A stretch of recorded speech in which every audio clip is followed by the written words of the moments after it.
Good afternoon, guys. Myself, Dr. Sarita, faculty from the Department of Oral and Maxillofacial Surgery. Today, I am going to discuss the topic of exodontia. What are the principles of exodontia? What are the techniques involved in exodontia? And what are the complications associated with the exodontia? First of all, we need to know the brief introduction about the exodontia.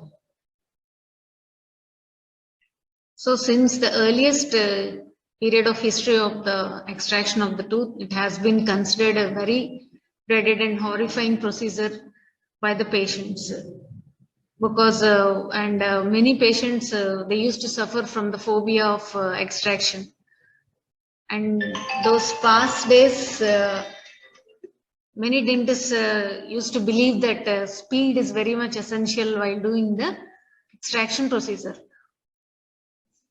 And in the past days, extraction procedure was done without the use of the local anesthesia, and they used to use different kinds of agents in place of the local anesthetic agents. So patients used to feel the pain, unbearable intense pain during the extraction procedure.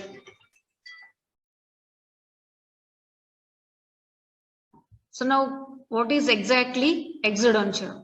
We need to know the definition of the exodontia. The definition of exodontia was given by the Dr. Jeffrey L. Ho, and it is defined as the painless removal of the whole tooth or the root with minimum amount of trauma to the investing tissues, so that the wound heals uneventfully and without no post-operative prosthetic problems.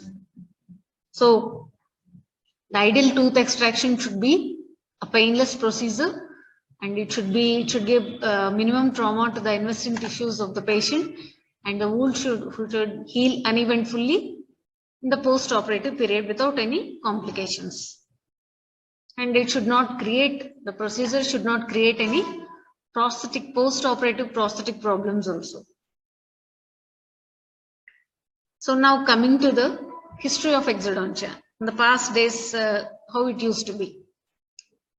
So the first dentist in our history, was an Egyptian, and his name is Hezire. He belongs to the 3000 to 2181 BC. And the history of dental extraction forceps, the instrument that is used for the dental extraction, it goes back to the time of Aristotle at the time of 322 BC. So where he described the mechanics of the oral surgery forceps. So the first scientist that described about the instrument that is used for the exodontia extraction procedure was described by Aristotle, and it was over 100 years. So now you can see the images displaying over in the PPT. So it is a history of the exodontia procedures that was performed in the olden days, how it used to be. So you can observe the images and you can understand how they used to do the exodontia procedure in those days. And this is the first image. The image on the left side, it displays the mobile dentistry. That is, dentists used to visit the places and visit the patients personally in the villages. And you can see in the adjacent image that the Italian surgeon is performing the resection of the jaw bones.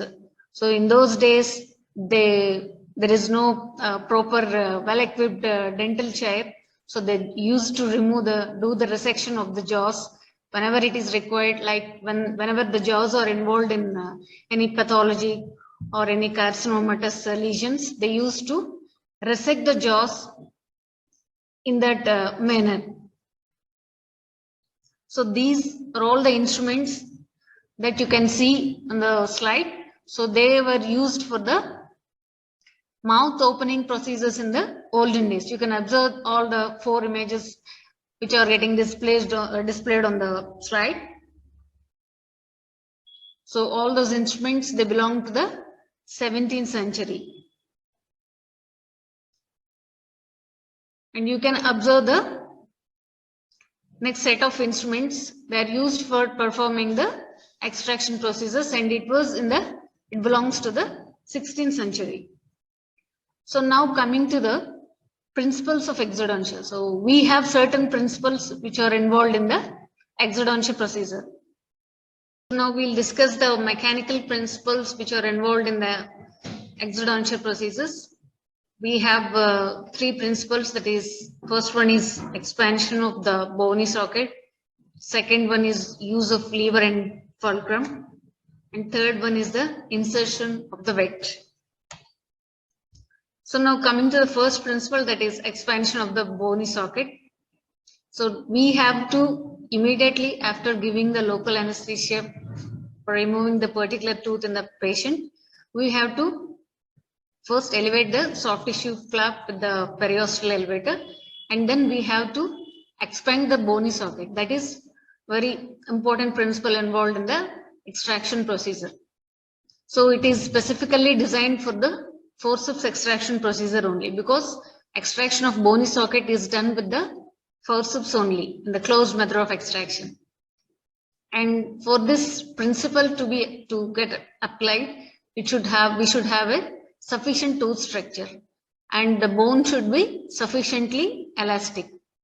Like in case of children, the bone is very much elastic in case of the child patients, and there are multiple small fractures of the buccal cortical bone. So whenever you try to expand the bony socket, whenever you try to luxate the tooth in its socket with your instrument, then the multiple small fractures of buccal cortical bone are likely to occur. So that will release the attachment of the tooth with the alveolar socket by means of periodontal ligament fibers. So this principle is involved. This is the basic principle, initial step that is involved in the extraction process. And the second one is the use of lever and fulcrum. So remove the tooth or root along the path of the least resistance. So we need to remove the tooth in its path of least resistance, like the tooth, the long axis of the tooth, which is likely to favor the path of least resistance for the tooth. So we have to remove the tooth in such a way that it is removed along the path of the least resistance. So this is the basic factor which governs the use of the elevators. And then the third principle is insertion of wedge or wedges, depending on the condition situation of the procedure, between the tooth and the bony socket wall. So we will create a wedge between the tooth and the bony socket wall with our instrument. So like whatever it is, whether it is a forceps or elevator. So in case of elevator or in case of the blade of the forceps, we will insert the blade of the instrument between the tooth and the bony socket wall, and we'll try to luxate the tooth by expanding the tooth in its socket wall. So these are the basic principles which are involved in the extraction procedure. Now coming to the sterilization of the instruments which are used in the routine exodontia procedures. So as you all know, sterilization is basically defined as the removal of all microorganisms from a given object, any instrument or any gloves or any syringes, anything. So hands of the operator, instruments and operating area, we have to see that everything is clean and sterile, and we have to sterilize the engines, lights and chairs are also, because they are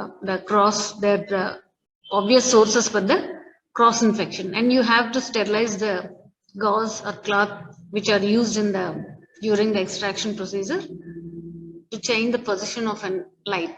So during the extraction procedure, if you want to change the position of the light, if you don't have access with that particular light position, then you should not directly touch the light source with your bare hands. You have to use any sterile gauze or cloth to change the position of the light. So that is about the sterilization of the equipment. Now coming to the preoperative assessment. So before proceeding for the extraction procedure, we need to assess some things preoperatively. Like we have to take basic history from the patient, that is past dental history and past medical history and the general health condition of the patient. We need to take the complete history from the patient. The patient is having any systemic diseases or any allergic reactions to the anesthesias that we are using, and or the patient with any previous history of difficult extraction. All these things we have to know from the history of the patient. So we need to communicate with the patient preoperatively completely, and we need to take the complete history from the patient. And we need to assess the oral hygiene status of the patient also. So if the patient hygiene is not good, it is not up to the mark, then you have to advise the patient for oral prophylaxis, and any antiseptic mouth rinses you can advise for the patient. And now coming to the clinical examination. So after history taking, so you have to go for the next step, that is clinical examination of the tooth that you are going to extract. And then the clinical examination of the oral cavity. So after the clinical examination of the tooth, you have to examine the entire oral cavity. So this is a procedure that most of the students are trying to overlook, because they just concentrate only on the tooth that is to be extracted. They do not, in a hurry, they do not want to concentrate on the remaining part of the oral cavity. But that is very important for our procedure, because that definitely has an impact on the current ongoing extraction procedure. So you have to look for any processes. If the patient oral cavity is having any processes, so you have to take care of the process also while doing your extraction procedure. And after history taking and clinical examination, we need to go for certain investigations. Like sometimes we need to have some preoperative radiographs before the extraction procedures. So when do you advise the patient a radiograph preoperatively? So because we always don't advise radiographs for each and every patient and for each and every extraction. So we'll have certain indications for preoperative radiographs. So what are those indications? We all need to know what are those indications. Like the patient has any history of difficult or attempted extractions, that case we need to have a preoperative radiograph. Or if there is any resistance to your forceps method of extraction, in that case also you need a preoperative radiograph. Or if you are planning to remove the tooth by dissection, that is, dissection means open method of extraction, that is trans-alar method of extraction, then also you need to have a preoperative radiograph. And whenever there is any close approximation of the particular tooth that you are going to extract with any important adjacent anatomical structures, then also we need a preoperative radiograph. And one more case, like if there is any abnormal root pattern, like mostly it happens with the case of third molars. So in that case also we need to have a preoperative radiograph. And if the tooth is having any periodontal problems or any sclerosis like hypercementose tooth and all, and if there is any trauma to the tooth, if there is a fracture of the tooth roots or the socket of the particular tooth, or if there is an isolated or unopposed maxillary molars, that case also we need to have a preoperative radiograph. And in case of partially erupted also, we need to have a preoperative radiograph. Partially erupted, unerupted tooth, or any retain roots. And few more conditions like delayed eruption. If the patient is complaining of any delayed eruption, then that condition also we need to have a preoperative radiograph.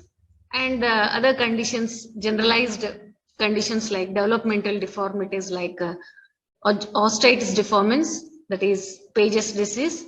Paget's disease, you will find generalized hyperpigmentosis for the teeth. So you need to have, definitely you need to have a preoperative radiograph for that condition. And few more conditions like cleidocranial dysplasia. Cleidocranial dysplasia, you will find hooked roots most of the time. So you need, definitely you need to have a preoperative radiograph.